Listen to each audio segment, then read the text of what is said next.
What's good, everybody? How we all doing this fine Sunday?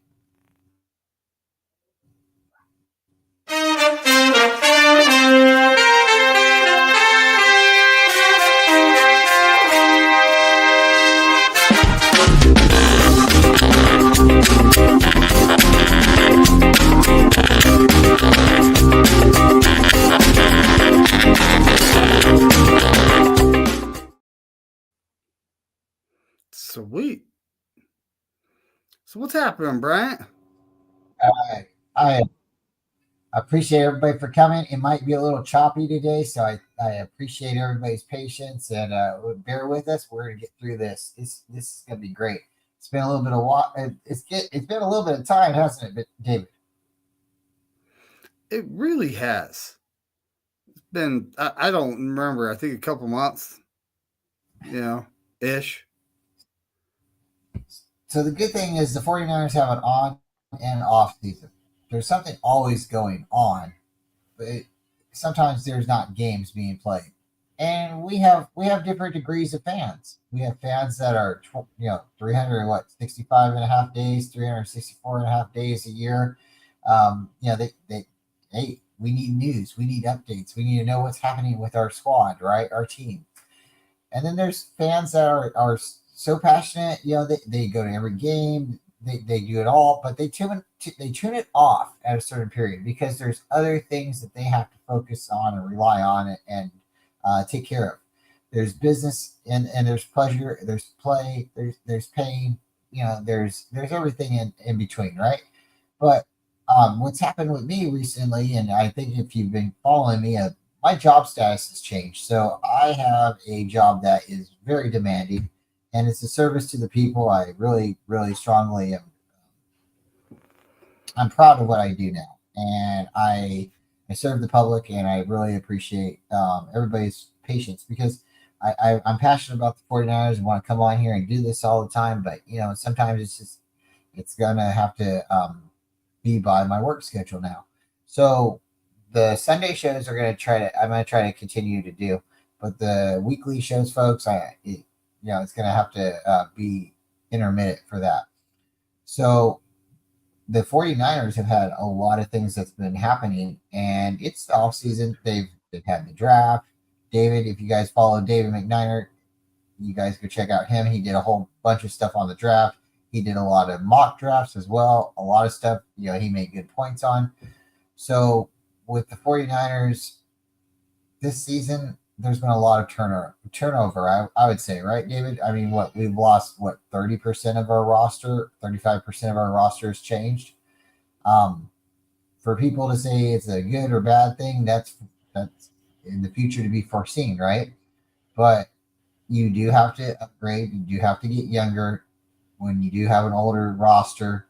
And I think we've kind of made these points before.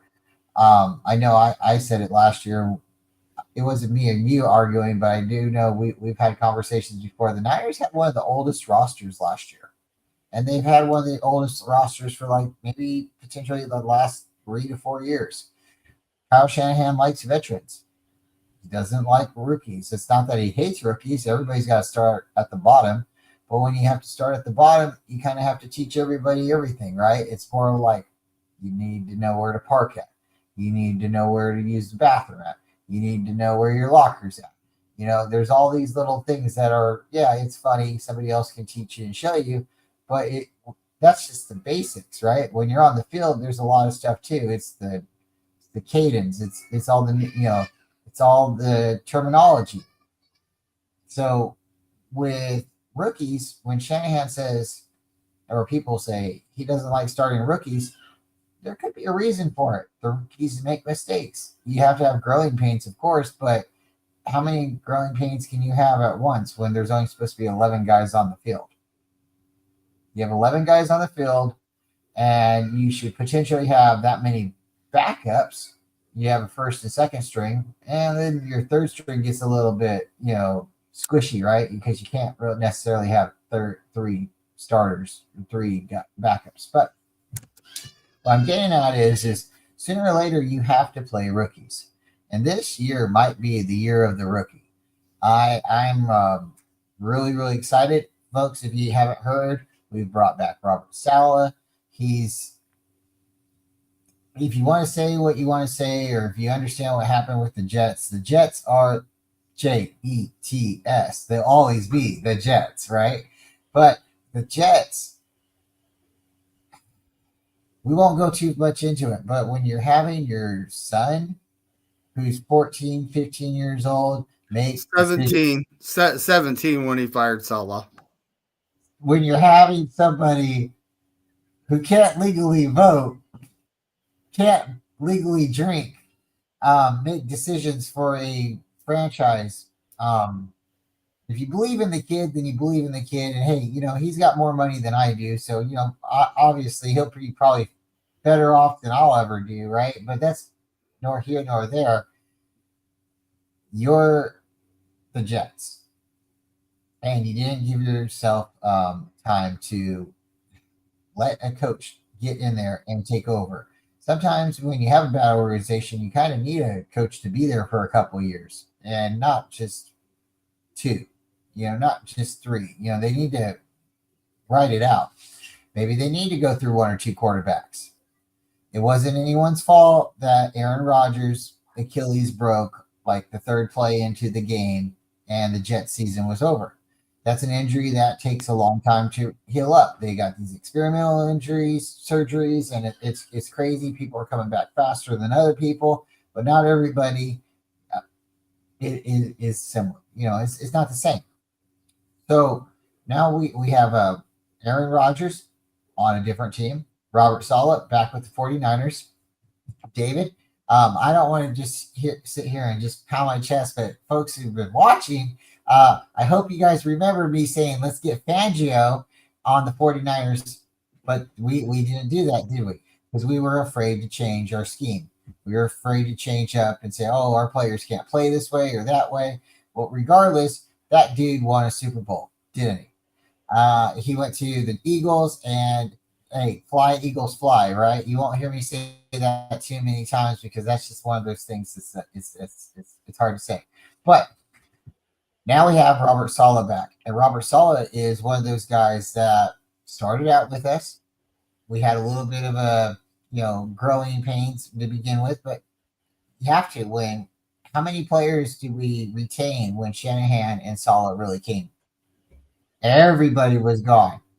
Everybody. We started basically blank. We had a brand new team, and it took a little while for Robert Saleh's scheme to go into effect, and it just was that way. If it wasn't for Jimmy Ward, not Jimmy Ward. What's his name? What's the guy's name? Is it Jimmy Ward? The guy, Hospital Ward. Yes. If it wasn't for Jimmy Ward, um, that guy really saved Robert. I really believe.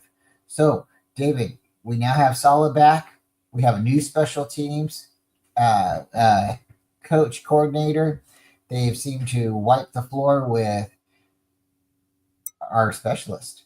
We got rid of the holder and the punter, Mitch Wisnowski. We know he had back pains. He had some injuries. He wasn't the holder necessarily all season last year. Some of those kicks they're saying might have been because of bad bad planting, bad holding. So now they've got a long snapper as well. Team favorite, fan favorite, Tabor Pepper's gone. So you have a new coordinator, you have a new long snapper, and you have a new punter who is also your holder. They brought in some competition for Jake Moody. And I know fans are really, they want him. It's like a witch hunt. They got pitchforks coming after that guy. I really feel like if the mob could do what they want, he'd be torn apart. I can't blame him because your job is to make kicks. But when things happen and they're out of your control, when the season started last year, he was making his kicks. If everybody goes back to the point where he tried to make the tackle for the touchdown and he got injured after that, he rushed himself back in because we went through two other kickers. And what happened to the two other kickers? One of them got hurt. The other one, well, he Um, was, yeah, now, yeah. now, now, now, now, we should say hi to the chat real fast, Brian, because we got I apologize, folks. I all just got kinds in of here great people in talking. there before I get into this. Don't even have the comments up. So let's go from the top. David, thank you for reminding me. We got Crazy Juice in the house, one of the great long supporters. Good morning. We have Mr. Bebop Jones, a great friend. We have Miss Dawn. Great to see you, Dawn. We got Steve-O. Steve-O's in the chat. Those sideburns on the chin straps. Oh, I love it. Yeah, I keep changing it because you never know. And with the facial hair, it kind of helps with the sunburn. Thank you, Don, for coming. And let's see who else we got. That's about it, folks. We appreciate everyone for coming. Um, if you will, if you come back to the chat and you watch the video, if there's any questions that we ask, please leave them in the comments in the back. After the video is over, if you like, you leave your prediction, your record prediction for the season. It really does help. And I will also comment on it and get back to you. And we'll use that for a future show. So, David, where do you see this team going? Is Jake Moody's training camp? Is he going to make it through it, or you think what is it Well, named? Joseph? so Joseph? last year, Jake Moody had a down year. Now, before the injury, he was doing pretty good. Okay. Yeah. And then he got injured trying to make a tackle like all the other kickers got injured, trying to make a tackle because our special teams coverage unit couldn't do their job. Right. Okay. Let's just be honest here. And he rushed himself back and wasn't right for the rest of the season. He actually admitted that in in an interview this offseason. So, that being said, he's back. I'm a big believer in these guys should be having their kicking competition inside a Levi Stadium. Screw the practice field. No, the practice field doesn't have the swirling winds that hit that stadium. I've been there. I felt it. I know. So they should be having their competition in the stadium where they're going to be kicking for half the season, and honestly, he's healed up, so there's no pun intended, but there's there shouldn't be any excuses here, right? We have a veteran kicker who's given him some stiff competition. We signed a rookie undrafted free agent. I don't know if they cut him or not. I haven't seen, to make room for another player. That there was, changing the roster around a little bit, but so he has competition in camp, and we just need to let it play out and see who makes the 53, right? As for Mitch, it's kind of sad that he hurt his back making a tackle because our coverage team couldn't do it. There's a theme going on, folks, if you didn't notice. And so now he's, we let him go, and his back might not be right. He might be just in a place where he's never going to be the same. And, the team's like, sorry, bro, like we need to move on from you and get someone else. We also got a new special teams coordinator, right? Yep. And this guy's made some huge changes. I mean, when it comes to like a lot of our coverage unit for 1 year guys, just 1 year NFL veterans we picked up. Now, all those guys, that group has drastically changed. We're going to be, fishing in the rookies. And I mean, that group is going to look vastly different. And with the new coach, I do expect them to be better. Can you get worse than 32? You can't. Well, isn't it funny that we get Robert Saleh, who was the head coach of the Jets, and we bring over his friends. We bring over their players. They had a pretty good special teams unit though. So yeah, we bring over that guy. Yeah. So with Mitch Wisnowski being a fan favorite, being with this team for a long time, that's going to kind of suck. But with him having a back injury, I'm sure he's going to go to another team somewhere. He's going to be able to do, well there as well. Hopefully, he can recover. Sometimes once you have a back injury, you continue to have a back injury. But regardless, the Niners needed it. We had a guy in a couple years ago, Ty Austin's friend. I think he went and signed with the Steelers. We could have got him. He was a really good punter too. But again, sometimes it's not about being a fan favorite. It's about maybe what's best for the team. But to blame Mitch for the holds or whatnot, the place holding for the kicking, that's kind of hard. But it's one thing. You went through 3 kickers last year. Jake Moody did rush himself back from injury. So let's see what happens. Steve-O made a good point. He did change his kicking stance. So, when you do that, it is kind of, I love it when my daughter says cringe. It's just funny. She's like, but again, it's a cringe move.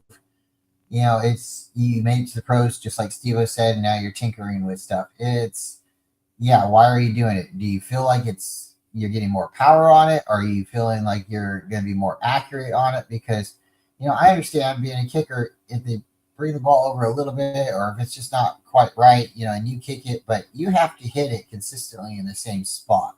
You need to hit it in the G spot, right? The good spot. And if you don't, right, then you're going to shank it. And Larry Krueger said it. There's been a couple other content creators saying it. If you're always hitting it to the left, that's one thing. But Jake Moody's kicking it to the left and the right. Folks, I'm going to say it. If we end up losing Jake Moody, we'll probably have, like some kind of memorial or some kind of video here saying, hey, we miss you. But, hey, better luck for you. But it's not been said or seen yet. They have him in the camp. He's still doing what he needs to do to stay on the team.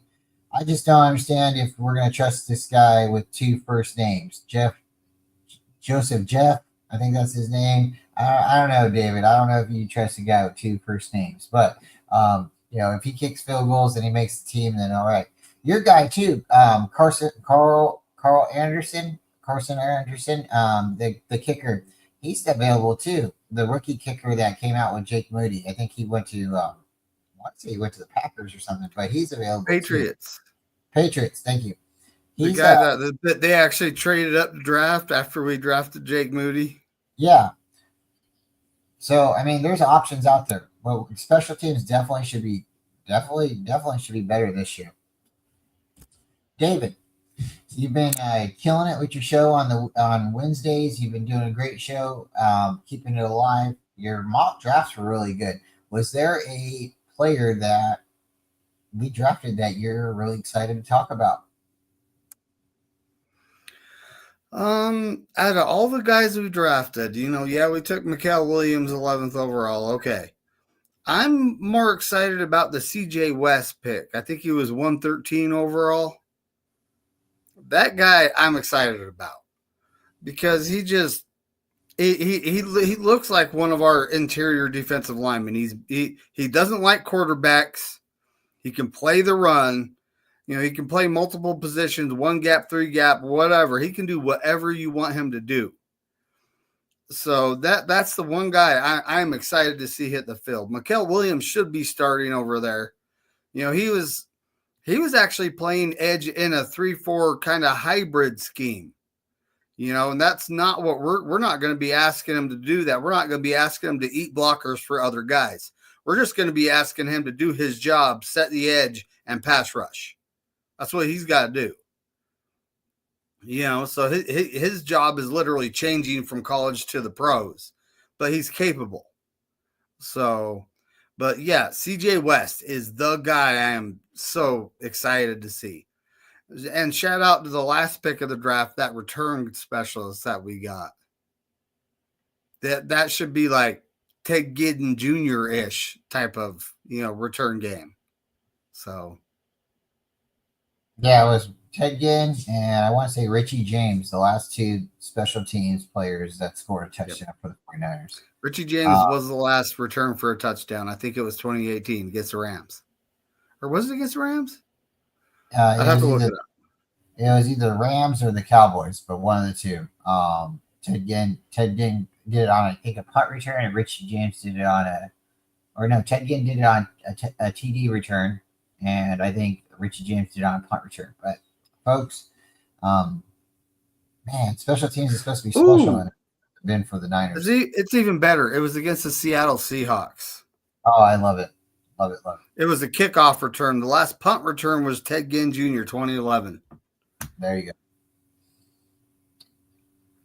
Folks, it's a lot of fun because when you do follow the 49ers, you do see the day-to-day changes.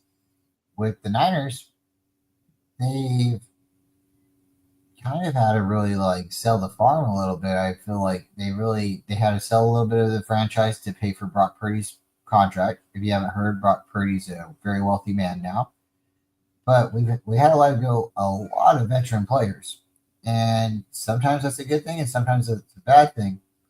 I feel like when we started with this organization, when Shanahan and John Lynch took over, there was a lot of stuff that they had to kind of clear out. We did get our guy from the Kansas City Chiefs. I'm trying to think about his name.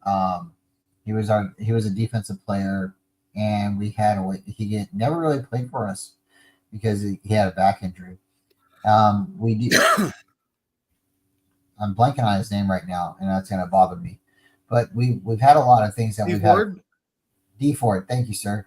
And you know why didn't I think about that? Because I don't drive a Ford. I drive Chevys. You know why? Because you know what GMC stands for, David? GMC stands for God Made Chevy. So I did not think of D Ford because Ford is obsolete in my mind. I'm sorry, folks. If you drive a Ford, more power to you. But there's a lot of jokes about Fords too, and we won't go into that today. The Niners with this new regime, taking over after Chip Kelly and stuff, there was a lot of stuff that they had to take, and just clear out. But Shanahan's been running this train for a long time. So sooner or later, he's been to the Super Bowl twice now.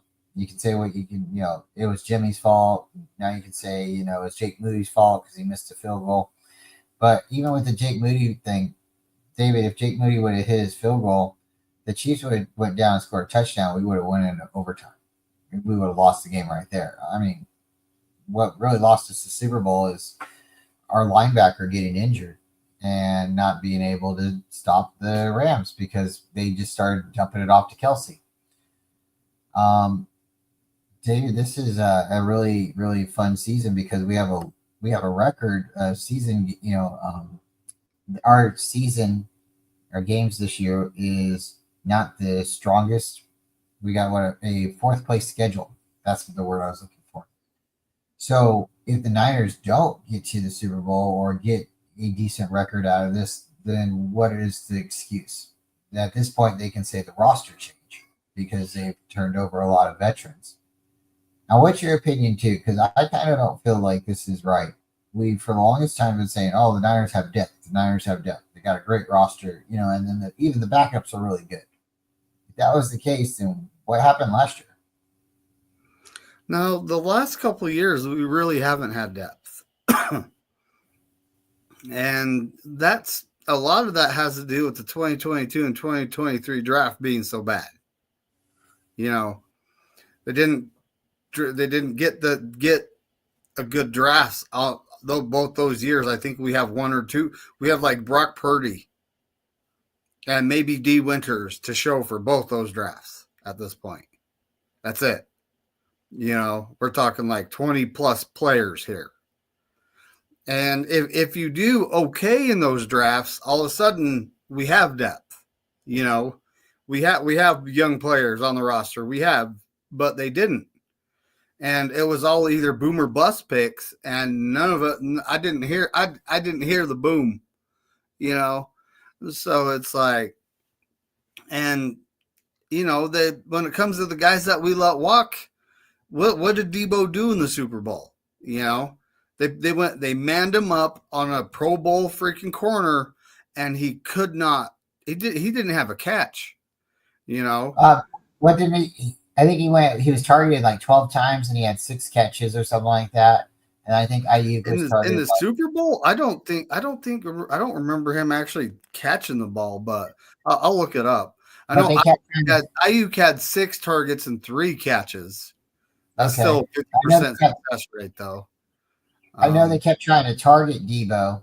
The Niners were force feeding Debo, and he wasn't doing well. And the reason for that was because Kittle was injured, and with CMC fumbling, early in the game, he kind of lost it. He didn't have the same mentality that. And when we came out in the third quarter, David, and we were just like pass, pass, pass, I think we kind of got away with it. We got away from what we were normally doing. But if the Niners can, just play football this year, we got enough talent around us. We should be able to. I'm looking. I'm expecting at least a 12-win season.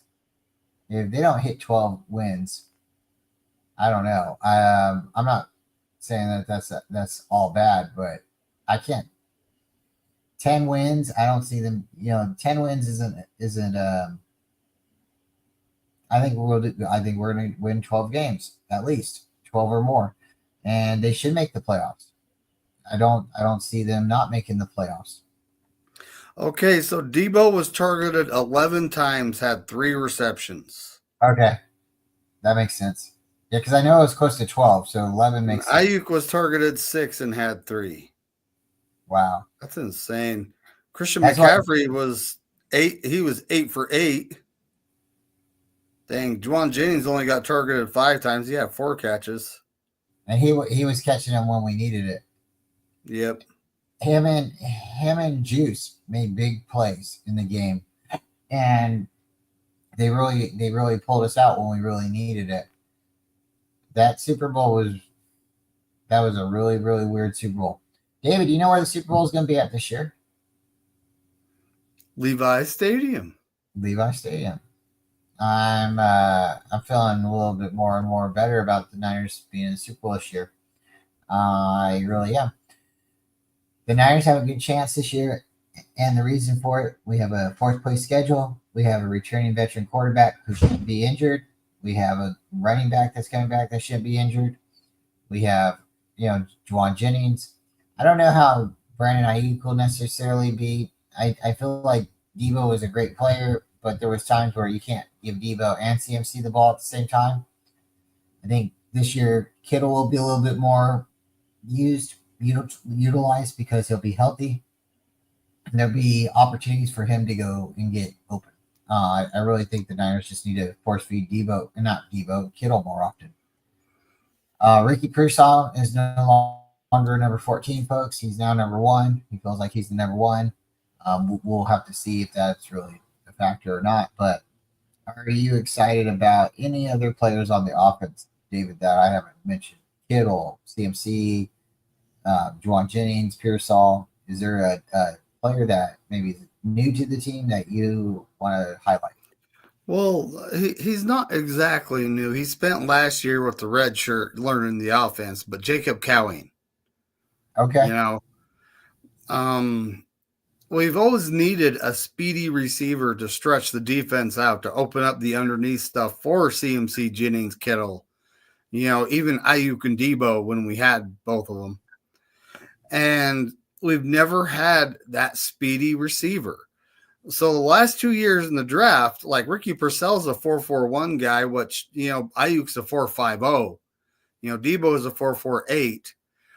So, and then you get Jacob Cowling, who ran a 4.38, but is, according to a lot of the people that were watching OTAs, he's looking faster than that. Maybe you get, worked out, hit the gym, got his NFL body, and picked up a little bit, right? But then you got a rookie, Jordan Watkins out of Ole Miss, right? This guy runs a 4.37, and he is basically around the same size as Debo. It might be 10 pounds lighter.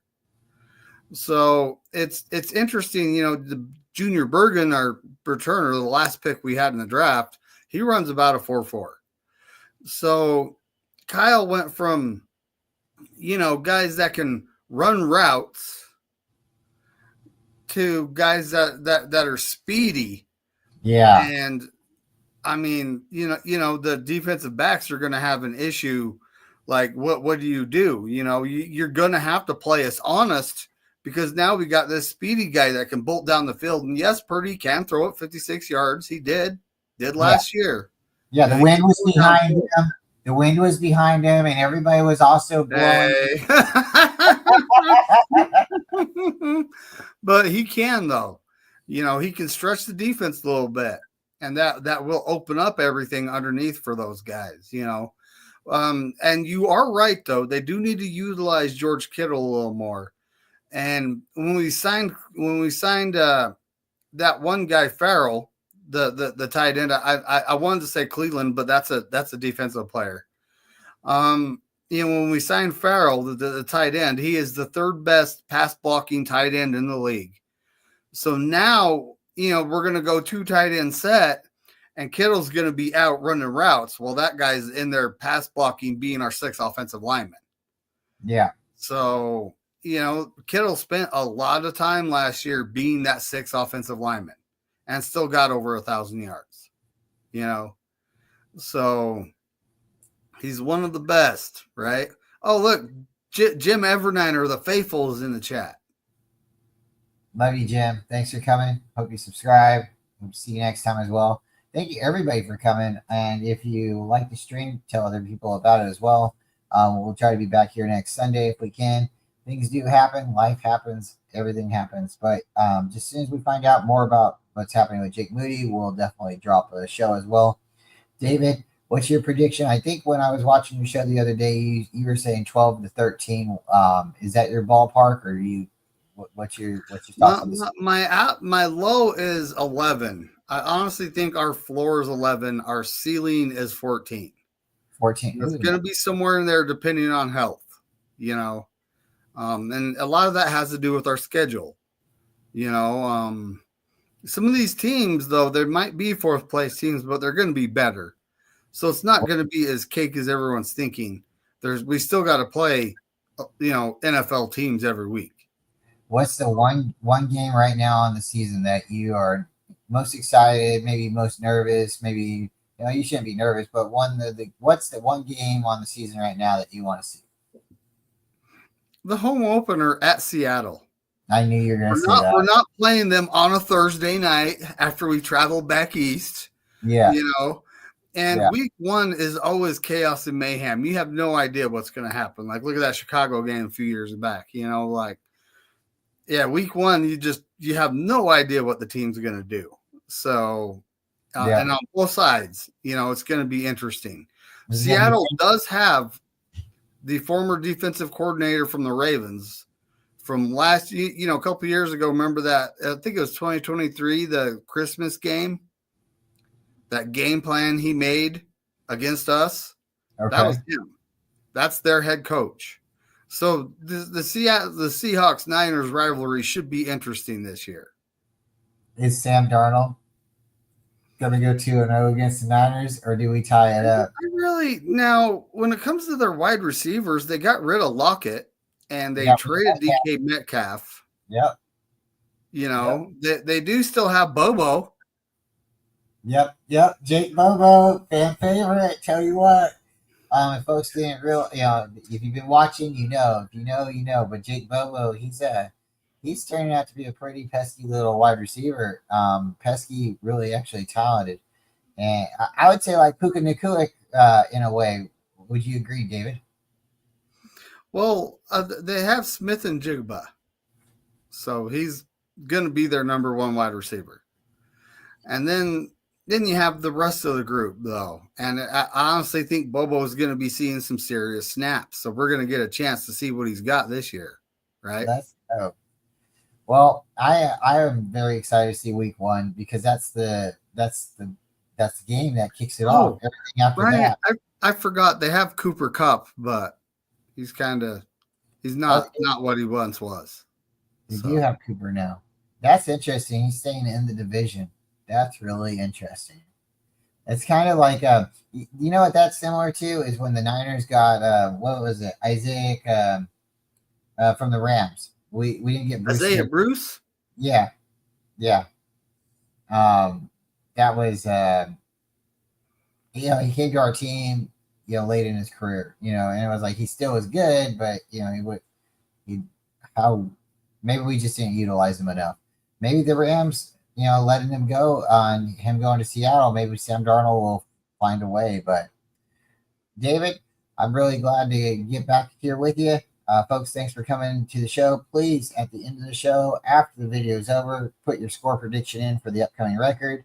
And also let me know if you're a fan of Jeff Joseph, the guy with two first names, or are you rooting for Jake Moody?